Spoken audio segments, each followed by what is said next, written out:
クッキング動画サーチ動産スペシャル。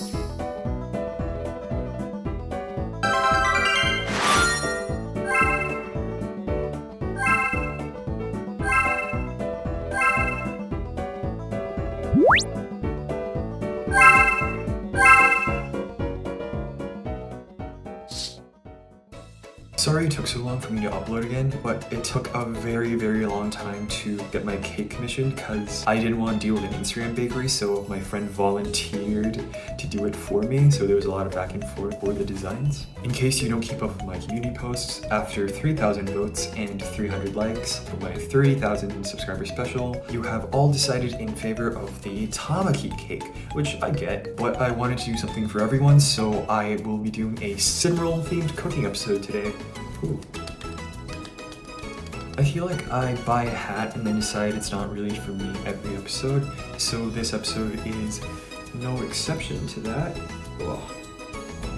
So I got these matching little bandanas because I wanted to do the Cooking Mama theme justice. I gave one to George too.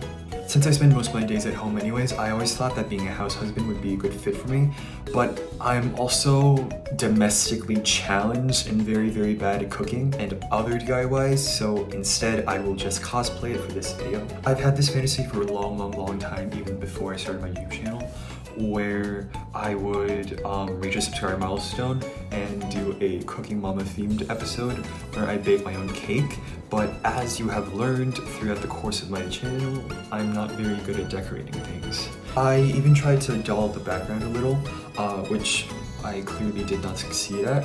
I always used to have posters for my old videos, right? So I decided to try to recreate Tatsu's house from, honestly, Way of the House Husband, but I got the measurements wrong, so it's only 20 something inches wide. I bought all the accessories online, including this cool little Neko bag, which I will take with me when I go grocery shopping right now. So I usually get my groceries delivered, but I always like to visit Don Don Donki because it's like an amusement park where the decorators were given an unlimited art budget to try and induce an epileptic seizure. I say this lovingly, of course, because while I love this place in theory, the looping theme song makes Donki a place I could only fully enjoy if I were to become lobotomized. I haven't been here in a while, so the amount of options for everything was a bit overwhelming because there's like 10 types of wiener and 20 types of seaweed, but if you place anything in packaging that's small and cute enough, I'll probably give in and buy it anyways. I was honestly really impressed by how even the produce aisle was decorated so cutely. The recipe didn't call for a leek, but it reminded me of Hatsune Miku, so I decided to get one on a whim. I went at like 3 p.m, but it was strangely busy, so trying to find seasonings when all the bottles looked the same from afar was kinda stressful, especially with all the crowding and the looping theme song. While I was there, I thought I might as well go to the top floor where they sell all the non-edible goods. I wish more grocery stores just threw caution to the wind and started selling anime figures just for shock value. When I was packing my bag, I didn't realize how ridiculous it would look to have a giant leek sticking out of it, but it's not like I was gonna snap it in half, so I persevered anyways. Okay, I got back from Don Don Donki and I put the groceries back in this Neko bag because I forgot to bring it earlier. To recap, I bought this leek. Why did I buy this leek? I don't know. Why not? I could do something with this. Seaweed to make Simmerl's face. Wieners I can make octopuses with. Eating for tamagoyaki. Some little cherry tomatoes. I also got this bag of rice. I'm not really that big of a rice eater, to be honest, but this was the smallest bag they had in stock. To prepare me for my house husband journey, I also bought some really cute little cooking supplies. Don't worry, they're really cheap. I bought them online.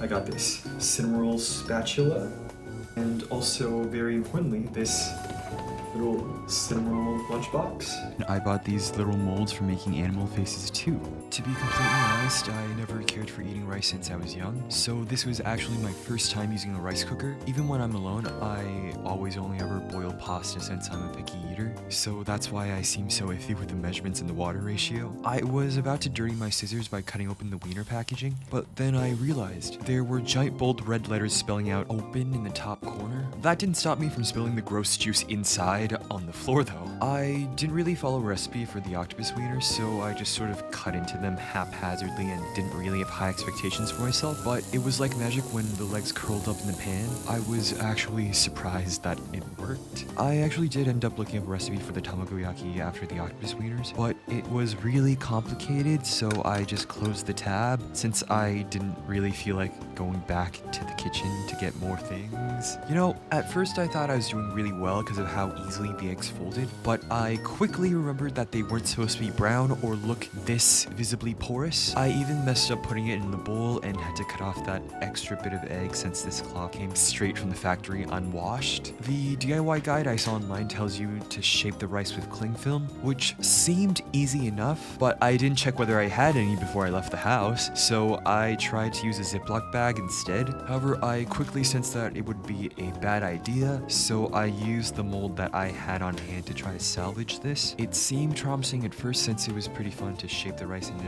little bunny heads, but then when I tried cutting into the seaweed to make facial features, I realized that it wouldn't work with the seaweed I bought because it was way too thick, so using my superhuman intelligence, I tried to use it as a stencil by sprinkling oregano through the holes, but it ended up looking kind of terrifying. Now, it's time to reveal the fruits of my labor.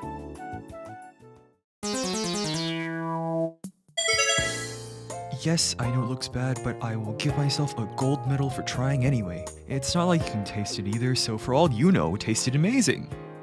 Haha. Anyways, without further ado, it's time for me to reveal the real star of the show. He looks so cute in this little box. Oh, this came off more easily than I thought. Tamaki. Whenever I see Tamaki, I think that maybe I should go blonde. I feel like some of you might be wondering why Tamaki. I feel like some of you are probably wondering why Tamaki is my mascot when I'm not blonde. But I feel like it's because Tamaki is who I am on the inside. I'm so sorry.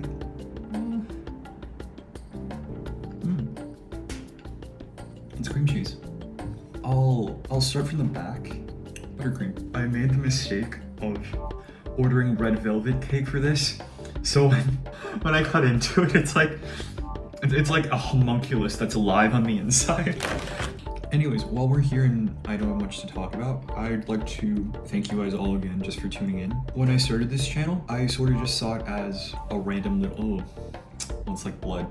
Yeah, no, I sort of started it just as a creative outlet for myself, and I never really thought about my channel being something that would inspire you to change your style, your routine. I always see comments about people starting their own channels because of me, and I think that's really great because 4 months ago, I was someone who was looking up to YouTubers and thinking, geez, wouldn't it be fun if I did this?